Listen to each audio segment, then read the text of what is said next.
Hey guys, welcome to our next lesson here in our World Religions unit. I'm getting everything pulled up on my screen just so we can get rolling here. Trying to get this video recorded kind of quickly because I've got some free time. Thought I might get it squeezed in and get it done. We are going to be meeting Islam today for our particular, again, World Religions unit that we now started on. We need to go ahead and get diving into this and what it's all about. Let me flip my screens here because apparently PowerPoint fervently believes that I'm trying to now present on a different screen, and that is not the case. Let's go ahead and toggle these real fast. How do I do this? I can't remember how I do this at all. Oh, it's been so long since I fixed this setting. Anyways, while I get this figured out here and I hide my presenter view and try to get things fixed, a couple of things. Number one, yes, here we go. I believe it's up here. Please make sure that you are keeping up with the homework. Again, you should have turned in your CCC chart today if you've not already done that. Second, you want to make sure that as we are diving deeper here into the World Religions unit, you're continuing to make all the graphic organizers and things that we're doing in class and all those kind of good things. So once you've done your warm-up, you'll see some review questions there. We will come back and hit those in class, as well as you'll see them again here when the lesson is done. Because there's going to be some things in there you don't know. We need to first check out a video by John Green. Now, you'll have to watch this on your own because, simply put, I can't play it in this video because YouTube will block it. It's a little primer for today's lesson. And I'm going to go ahead and assume right now, if, again, you're doing this lesson on your own, you're going to click it, watch it, done, move on. Okay? So we are, here's our objectives for today. And this is really what our mini lesson is going to be dedicated to here. Is first of all explaining and deconstructing the beliefs of Islam.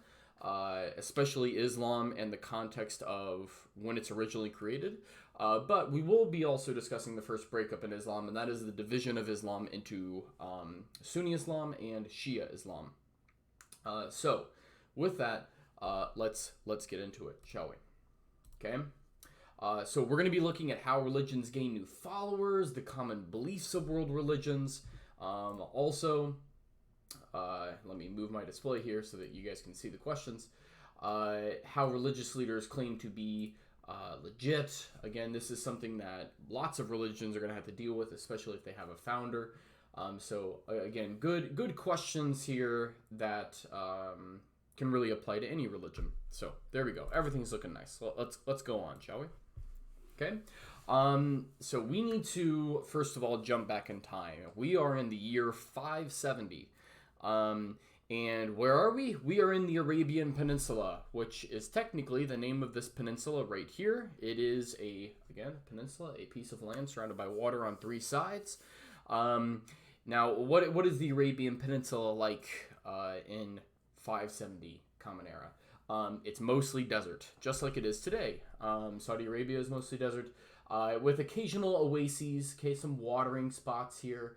Now, the kind of folks that are here at this time, it's mostly going to be a mixture of Bedouins who are kind of native nomadic herders of the area. You can actually see a Bedouin right there with his sheep that he has actually spray painted. That is spray paint on his sheep there to tell whose are whose. And trading caravans, we'll come back to them. You can kind of see them here on the map. With these red lines kind of going everywhere.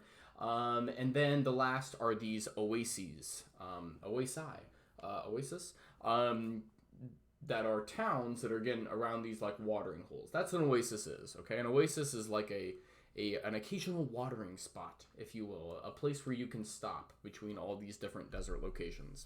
And we'll talk about two incredibly important oases, Mecca and Medina, here in a minute. Okay, so again, if you are like just learning about Islam and this is the first time you've heard about it, I'm going to be kind of taking this lesson from that perspective. Okay, so we have to talk about two very important individuals with Islam, and that is Muhammad, and then also the angel Gabriel.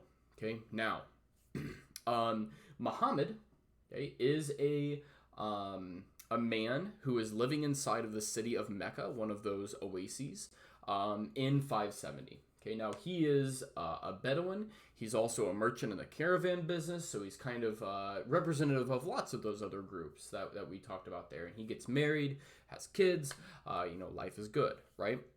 But when Muhammad hits about 40 years old, he starts to see a lot of problems that are going on in Meccan society.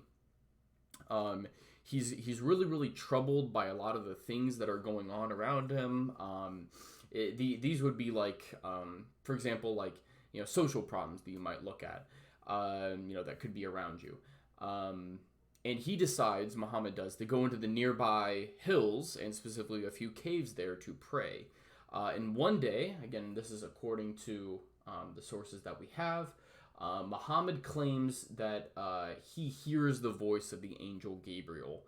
And Gabriel is calling him to be the messenger of God. Now, that is Gabriel right there above my head. There we go. Okay. Notice that I have not put in any pictures of Muhammad in this slide presentation, and that is just to, again, be respectful of people who are Muslim or practice Islam, and that is that we do, according to that religion, again, just trying to be respectful that there are no pictures of Muhammad that are supposed to be put up. So let's take a look then at what's going to happen next. Now, I'm not going to go into detail at first. We'll get back to this here in a minute about what Gabriel tells Muhammad. That's a whole nother story that we need to get into here in a minute. But what Gabriel does tell Muhammad is about this, again, that he's going to be this prophet of God, this messenger of God. Now, again, we'll get to the message here in a moment. Muhammad, in terms of this message that he gets, and this new religion that is going to start, if you think about the people that are most likely to believe Muhammad, it makes sense that his wife and his family are the first people to convert to this new religion. Outside of like his wife and his family, Muhammad finds that it's very, very difficult to get people in Mecca to convert to Islam. And this has to do with some of the things about Mecca that you may not know. Mecca was a big location for basically the pilgrimage business in the Arabian Peninsula, and that's because there was this building there called the Kaaba that you will see later that housed all of these. The word I'm looking for is like basically like icons to different polytheistic gods in the Arabian Peninsula. And Muhammad coming out and preaching this new message of a monotheistic religion is going to hurt the merchants and the tribal city leaders of Mecca, and rejecting that is going to kind of be bad for business, right? And so Muhammad is forced to flee to the nearby city of Medina. Now, this journey has a name. It's called the Hijra. It is reproduced by Muslims as part of, again, spiritual experiences today. But the thing about Medina that's a little bit different is that Islam takes off like wildfire. And this is what's going to result in the first ummah, or community of Muslims. So that's kind of what's going to happen with the early spread and narrative of things. Now, I'd like you to, again, if you're doing this lesson on your own, do a little prediction here. How will Muhammad and Medina convince Mecca, again, his original city, that they should convert to Islam? I will let you guys do some predictions on that to figure that out. So how does Islam spread? Well, it's going to start with his family in Mecca, okay? And after they flee to Medina, that is where Muhammad and Medina, they are going to convince Mecca through war, okay? And yes, they are going to fight. Muhammad is going to lead an army, and from that point on, after a few more fights and things like that, Muhammad's actually going to die just a couple years later. And really, from that point on, Islam is going to spread mostly through some war, but really the biggest thing that spreads Islam is trade. So that's kind of how that cultural diffusion happens. And again, I know it's behind my head right now, and I'd move my head, but unfortunately I'm petting a cat by this point, so here we are. It's really trade in terms of what spreads Islam from that point on. Now, what else happens? Well, the goal for Muhammad and what his particular goal was is that the Arab peoples could be united through this new religion, Islam. And Muhammad even believes like this gets as extended as far as like even Christians that are living inside what we would now call the Middle East. Muhammad believes that even Christians will likely find this to be an attractive religion because, and we'll get to this here in a second as to what Islam believes, Islam does not reject the idea of Jesus as a prophet. It just kind of adds a new figure, Muhammad being the last and most important prophet. So again, we're getting a little bit ahead of ourselves, but that's kind of how the spread of Islam happens. All right. So go ahead, summarize it for us. What was the process by which Islam was spread? It started by blank, and then it spread through blank. Okay, again, doing a little bit of metacognition here to help us make sure we're summarizing as we go on. So let's talk about some of the basic beliefs in Islam. Okay, Islam is monotheistic, and again, the name of God in this religion in Arabic is Allah. This is, according to scholars, the exact same God as Judaism, which again, Yahweh, and Christianity, God. It just gets, again, a different name because of linguistic differences. Now, in terms of other, things to note about Islam, God did send over prophets. Okay, again, so like this is again the big three monotheistic religions have so many connections between each other. Islam believes, for example, that Abraham, Moses, and Jesus were all very important prophets, but the big distinction is that Muhammad was the last and the most important. Okay, the holy book in Islam is the Quran, and there are a few different things that make this distinctive. You can see a Quran right here. Before I will cover it up with my face, that make it distinctive compared to, for example, like the Bible or the Torah or the Tanakh. The Quran is a little bit different, and that is because when Gabriel is talking to Muhammad, again according to sources, what basically happens is that Muhammad is writing as this goes on, and so it's very different than the Bible because again the Bible was written down many years after, for example, like Jesus was gone in terms of the New Testament. It is the Quran is literally considered to be Allah's word, like on paper, which is again quite different than, for example, like the Old Testament or the New Testament or something like that. It was and I guess I should specify, it's not like Muhammad is sitting there with paper. It really wasn't actually written down like when he was sitting right there. But after it was orally passed down, then it gets written down after Muhammad has died. So there you go. Again, the key distinction that I guess I should underline and make is that it's the Quran is more like literal word as opposed to like the Bible or the Old Testament is like secondhand or perhaps in some cases third-hand, fourth-hand kind of knowledge. What else about the Quran? It's considered to be a guide to life, much like the Bible or Old Testament. The truest version, according to Muslims, is that it has to be read in Arabic. Of course, there are certainly English versions and other translations that you can read. Cool. Other core beliefs. You definitely need to know the 5 pillars.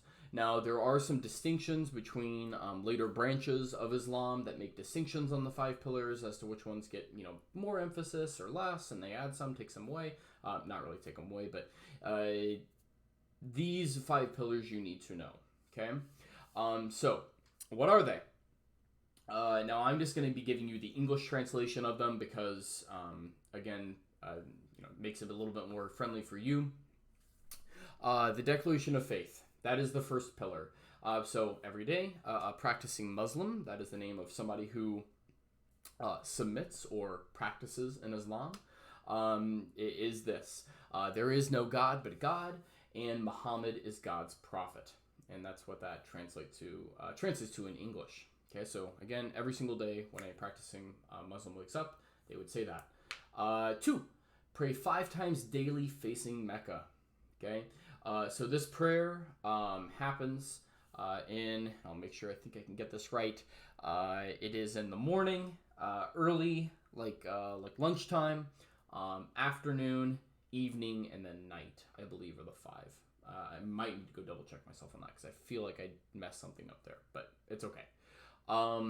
3, giving charity or alms to the poor, okay, is one of the 5 pillars. 4 is fasting during the month, the holy month of Ramadan. Now, Ramadan is a lunar holiday, which means that during the month of Ramadan, and by the way, what is that? It is the month when Muhammad got his first messages from Allah, from the angel Gabriel. It's a lunar holiday, which means that if they fast or don't eat during the daytime, it's great during the winter months because that means the daytimes are short, and it's obviously a little bit harder during the summer. And then number 5, and I have linked you a live video here with coronavirus and COVID-19. This has made the Hajj much, much, much more difficult. But indeed, 5 is the Hajj, and this is a pilgrimage that a practicing Muslim, if they can, one time during their life, will make to Mecca. And they will do some rituals that, again, you will see here on the linked video, such as walking around the Kaaba, which is the name of that structure that was in Mecca that housed all those older idols to all those different polytheistic religions. Nowadays, what does it have in it? Well, inside, from the best that scholars can likely determine, is a rock that Abraham was carrying with him. Probably a meteorite, but we're not, completely sure. So that's going to end our mini lesson. Do the exit ticket right here. You should do much better on a couple of questions than now that you've gone through this experience. And then we are going to go ahead and listen to bark from my dog. No, as my dog is barking. Here's what we're going to be doing. Islam, just like Christianity, it does split into factions. Okay, it's going to split into 2. Sunni Islam and Shia Islam. Eventually there will be more that we could go and talk about, but we're going to keep things simple just for now.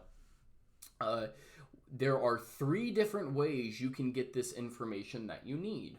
Okay, please check them out. Ultimately, though, you need to complete a Venn diagram. Okay, it's right here. It's just kind of like our Venn diagram that we did on Eastern Orthodox Christianity and Catholic Christianity, and you're going to turn that in today's Schoology lesson. So check that guy out. I hope it's helpful. And I will see you guys in the next lesson. Bye-bye.